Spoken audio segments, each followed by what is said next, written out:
The Idries Shah Foundation podcast. Practical Psychology for Today. Featuring the works of Idries Shah, voiced by David Ault.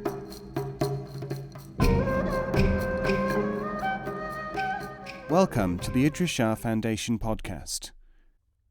In this edition of the podcast, we will hear selections from A Perfumed Scorpion by Idries Shah. This audio has been made available by the Idries Shah Foundation. Rationalization. Even the work on neglected aspects of human thinking has to be carefully monitored. Such can be the bias in the culture towards fallacious interpretations, or self-indulgent, not fruitful study. Or perhaps it is only the old human nature taking over again. I visited a commune a few weeks ago and heard a very impressive, very loud prayer being intoned and cried out by a suitably dressed supplicant, who afterwards assured me that he was a Sufi. So I asked him why he had been calling God protect Joe, Bill, Mac, Lucy and Sanchez, and also Tic-a-Tac the dog, with spasmodic and sincere gestures, and with such an expression of anxiety on his face that I almost feared for his mental equilibrium. He was sweeping his hands and arms up and down as well from time to time. Well, man, I've realized by what my Sufi teacher said recently that, I'm too selfish, but I worry that something might happen to me. So I've decided not to pray for myself, as that is selfish. But if I pray for everyone in this commune, including the dog, then if they are looked after, I will be too, since I live here. Nothing will harm me as long as I stick close to the others. I am, of course, sure that he was not typical. After mastery of the familiar content and the working of it in the mind of the recipient, we have to make sure that he will look at himself as well as at others, and see some of his traditional values in a new and extra light, in a technical light. You can sentimentalize, say, patience or self-effacement or service. If, on the other hand, you can see them also as things which enable one to learn, you can begin to get an idea of their additional dynamic, as distinct from their supposedly magical or demonstrably sentimental functions. In the course of these and other processes, you will surely attract people from all parts of the spectrum of humanity. Because the mental stability of some of them depends on believing something to be true, those who think that you are denying this thing may oppose you. Because their mental stability or social integration depends on believing perhaps other things, those who think that you are reinforcing these will certainly love you. But this like and dislike is no part of Sufi activity. In between all this, there is undoubtedly the unconscious attempt to manipulate things which continues very strongly, working away in many otherwise quite unexceptionable minds, until they finally realize that this Sufi activity is not a matter of someone winning and someone losing, or of easy gains without effort, or of gains by randomly adopted forms of effort. In an entirely different context, interesting because it was in the awareness of the person concerned, I heard the other day of a conscious employment of situations very similar to what we would get with would-be Sufis. A man told me that he wanted to find an apartment in Rome during a period when, for religious pilgrimage reasons, it was very difficult to do so. The advertisement he put in the papers said, "I am a sinner and hate my neighbours, but I urgently need an apartment for such and such a period in Rome." Although friends of his had previously advertised in vain, he was now inundated with replies from good, God-fearing Italian folk who wanted to convert him or help him to wrestle with his sinfulness, presumably to gain some merit for themselves. This may be social or psychological manipulation, even religious activity. It has no place in Sufi operation. Having got that out of the way, we can continue to the assertion that Since we are saying that what we think and do in Sufism is never at the expense of existing human character, but is rather more like a skill or other ability which may or may not, in action, indicate things about one's character which could change, we can claim to be working in the field of education rather than therapy, of higher psychology rather than entertainment, of understanding rather than belief. I refer you to the mixture of assertion, demonstration, fact, and practice, which make up the visible portion of the Sufi enterprise. Sufis are the bane of the formal thinker, because they will unhesitatingly break off a train of thought which could be channeled into a logical mode, if they think it necessary. They annoy scholars by asserting that Sufi literature and supposed dogmas are operational, not simply material to be made logical sense of in a linear manner, to torture out meanings from all writings, for everyone at any time, for example. They affront the overly sentimentalist by holding fast to the claim that enough emotional stimulus is enough, even though none of them will ever deny that too little is undoubtedly insufficient for the good economy of the mind, body, and community. It is mawkishness which is regarded as helping to prevent the understanding of higher things. And so every exposition of Sufi principles and practice, of Sufi thought, and even its possible application to immediate concerns, must take place as part of a whole. That whole is the being of a Sufi, and to us the individual concepts and formulae which so interest people who are trying to build general theories are secondary spin-offs from something which is ultimately much more useful. Not only, be it noted, more useful, but something which makes the building of the general theory ultimately unnecessary, because the answers come holistically, and can actually be extrapolated from a single, though unrolled bit by bit, simple experience. Viewed from that perspective, working with the individual facts, like observation of how human minds work, collected and collated, is the hard way of doing things. The natural and the supernatural method. There is a story about this. Don't stop me if you have heard it, for I think that it is one which can bear repetition. Come with me to a remote and, of course, mysterious and almost inaccessible fastness, where a Sufi is talking to a disciple. The student has just asked his teacher about the difference between various approaches to the acquisition of knowledge, since he wants to use his present abilities to delve into those which lie, for the moment, beyond him. The sage says, yes, there are, of course, two possibilities of gaining higher knowledge, to penetrate and to transcend the barriers to understanding, to discharge the human duty. These are the natural method and the supernatural. What is the natural one? The student asks. The natural is the Sufi path, to pursue the study by its own methods, those which are traditional only because imposed by its source. And the supernatural? Oh, the supernatural. That would be if the academic and the scientific methods, as used in the West, were to obtain any results.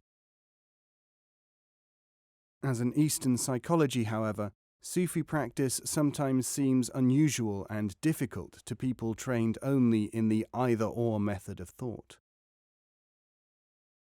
Jalaluddin Rumi put this attitude well when he stated that things which seem to be opposed may, in reality, be working together.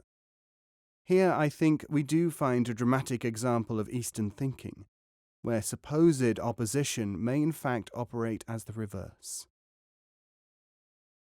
The principle is given human shape and set in the form of a tale in the East, in order to illustrate how we see social and psychological forces having an effect contrary to that intended by their originators, an effect which can be taken advantage of by the perspicacity of an objective observer.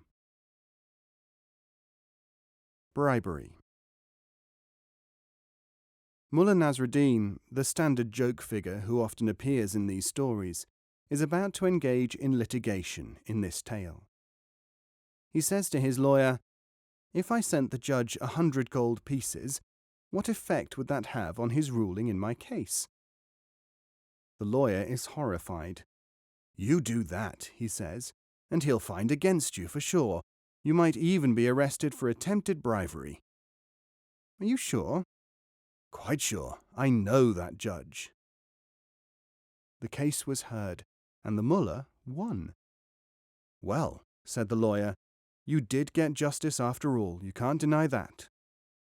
"Mind you," said Nasruddin, "the gold pieces also helped."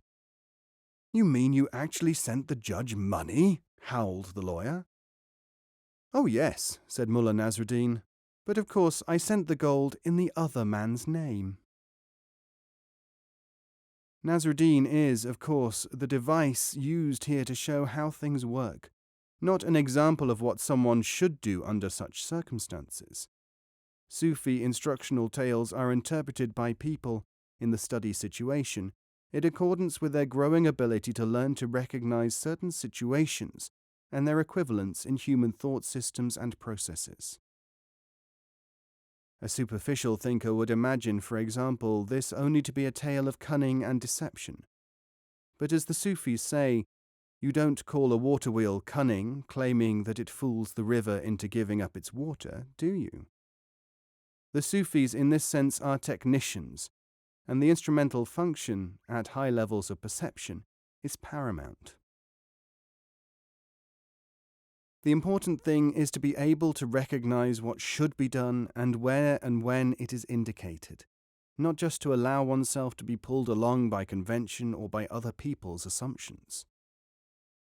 The story of the real and artificial flowers, in one of its interpretations, shows the way to rethink a situation, and also how to put it into its proper area, and not to imagine that because people say that something is, say, spiritual, that it must therefore be so. Deep and shallow questions. I think that this distinctly presents Sufi and non-Sufi psychology very well, and the way to treat the either-or ideas of crude assumptions so as to leave room for real study. Someone went to a public session of a wise man with 2 bunches of flowers. He said, "One of these bunches is of real flowers, the other, made with the greatest cunning in China, is artificial. If you are as perceptive as you are supposed to be, I would like you to tell me which is which. But you must not hold them very close, you must not smell or touch them." The sage said, "A wise question is met with a wise answer, a shallow one with a shallow reply. This, however, is a horticultural one. Bring a hive of bees." The bees, of course, chose the real flowers. Here we have a glimpse of the kernel of Sufic participation study, where people are being shown how to tell one thing from another, even how hostile observers can prepare themselves for eventually being able to understand Sufism. It is a million miles away from what we read in the tomes of some scholars, whom the Sufis so regularly castigate for restrictive study. The Sufi attitude to this is summed up in the phrase, "The learner approaches the teaching with the hope that it will always remain the same. The teacher approaches the learner with the hope that this time he will be different." So the selection of people for working in Sufi psychology means not so much that they have qualities which control them, but that they have the ability to extend certain qualities at sophistically important times, in varying places and situations. Particularly noteworthy in the Sufi enterprise is the way in which prevailing conditions are taken into account. Problems are no less regarded as to be surmounted as to be made use of. Problem solving, to the Sufi, is only one out of several responses. They include preventing, avoiding, and employing so-called problems. It is concepts such as this which lie behind such apparently bewildering statements as, "No body and no thing can stand between you and knowledge if you are fit for it, but anybody and anything can stand between you and knowledge if you are not fit for it. One thing which Eastern and Western psychologies and cultures have in common is the insistence that human societies, in order to acquire, to concentrate, and to pass on knowledge, require institutions through which this process can be carried out. Some things are learnt in schools, some in specialized institutes, some in universities. These are obvious examples. Linear and sequential thought is carried out in most such bodies, and the product will tend to be satisfactory for subjects which lend themselves to this treatment. In Babylonia, very reputable institutions existed for the purpose of divining by means of marks on the entrails of animals, and even clay models of typical entrails were available to their distinguished scientists for many centuries. Efficiency of institutions. In parentheses, one might note that these institutions, even in the modern world, are surprisingly often quite inefficient, many people not realizing for a long time that they are. Perhaps the increasing criticisms of this kind of learning may lie behind some of today's desires to find other ways of study.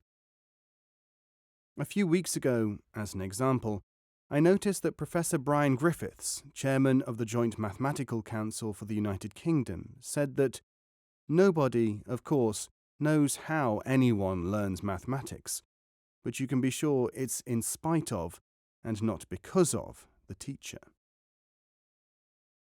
As mathematicians may still have to improve or even devise new institutions for the teaching of their subject, it seems certain to me that people in the West interested in the work of Eastern workers in the mind-brain areas will eventually have to take note of the characteristic institutions through which we carry on our work. As to how soon and how effectively they can understand Sufism, it will depend on their own flexibility. Now all this, or much of it, may cause some people to think that Sufi studies, in their original form, cannot easily be operable in the Western atmosphere. I have to say that not only is Sufi activity possible, but that it is increasing. I shall next deal with the main considerations which are applied in ensuring that such an institution can be viable in the modern world, so much of which is working on Western ideas anyway, whether it is geographically of the West or not. But before doing that, it is perhaps a good idea to remind ourselves of the supply and demand mechanism on which this society functions. There is always the possibility that things will start to work in a manner not intended for them to work if the main objective is forgotten. No amount of demand for a Sufi hot dog, say, will be likely to produce one. Instead of there being as much ideological bias as formerly against really new forms of thought and study, we have now a little noticed but widespread cultural phenomenon at work, which I would like to mention. In the process of trying to turn, say, parts of Indian philosophy into a psychologically, and hence culturally, in local terms, respectable pursuit, so much may be lost that we will have virtually none of the original vitality left. Dr. Ornstein has called this the science of the East and the spirituality of the West, instead of the other way about. There is an example of this tendency of the culture in a suitably neutral format, which I noticed the other day in a newspaper report, to help us remember the consequences of one thing taking over another, and perhaps effectively extinguishing the first. Not long ago, it seems, gasoline stations in North Italy began to sell red wine as well as gasoline. Now they are reporting that they are actually selling more wine than gasoline to passing motorists. Presumably, at some stage, the motorists will be too drunk to need any gasoline at all. This may be an analogy of the fate of Sufi ideas, introduced side by side with other kinds of study. The current explosion of interest in the Sufi tradition clearly divides those who are attracted by what seems to them to be its strangeness and those who want to go into its psychology. Dr. Leonard Lewin, in a recent article in the International Philosophical Quarterly, spoke of this being a period of one of those comparatively rare outpourings of Sufi knowledge, and welcomed this as an opportunity to profit from it. I am myself quite sure that the process is mutual. If, say, Western thinkers and psychologists had been prepared to do relatively objective research in Sufi ideas, which they were unable to do for cultural reasons and other priorities claiming their attention, they could have found, almost 1,000 years ago, literature full of remarkable and very modern psychological ideas. But did they want to know about, say, conditioning 1,000 years ago? After Pavlov and the Korean War, however, people began to look at our work. What stopped them before? The exciting thing from the Sufi point of view is that we are now able to talk to a very wide variety of people prepared and willing to look at what we have been doing within the structures and propositions which we have found to be necessary and adequate for their maintenance, and at a time when certain disabling biases are weakening. Equally, there still remain areas which Western-type thinkers have not yet shown an inclination to enter. I want to give you a story now which I hope, in addition to its other dimensions, may give some insight into the mutual incomprehensibility of East and West, which occurs when the only basis for interactions is by their respective assumptions, and if there is an absence of minimum information or perceptive capacity. I also think that it is quite funny. The Mystic Shrine. This is a probably apocryphal story about a mystic shrine in, shall we say, Japan. It was customary for pilgrims to make an offering of a few yen to the custodian, a monk who sat there all day, mostly in contemplation. A Western tourist, who nevertheless wished to have a proper respect for the proprieties, approached the holy place one day, and not knowing how much money to give, pulled out several thousand yen, which he offered to the monk. He was a little surprised when it was handed back to him with a smile and a shake of the head. I must have offered too little, he thought, and, doubling the money, made his offering again. The monk looked at the banknotes for a long moment. Then he shrugged and reached into a box and brought out an ancient scroll, which he presented to the visitor. And he walked away, down the road. When translated, the mysterious document proved to be the title deeds to the shrine itself. Although the Sufi institution is relative and short-term, designed to convey experience rather than itself to become more and more an object of worship, and although Sufi exercises and concepts in the psychological sense exist, for the Sufi for the purpose of transcending as well as using them, we can now talk to people in the West in this kind of language, because we feel that they have started to direct their attention to perceptual change and development, rather than to trying always to set up institutions whose power and authority are not matched by any essential and concurrent flexibility. Because of this new frame of mind among contemporary people, following the breakdown of so many institutions which have been seen not to last as long as their originators imagined they would, and because scientists are now pretty sure that whenever you get to one point, there is another beckoning beyond it, the very psychology of psychologists can be seen to have changed. Check this, if you like, by reading published work in psychology over, say, the past 50 years. And this is why we are able to indicate principles which are even more valuable as working hypotheses than as items of total belief, idols as we call them, and can at last speak to people about structures which they may be prepared to see as means to ends, instead of merely ends in themselves.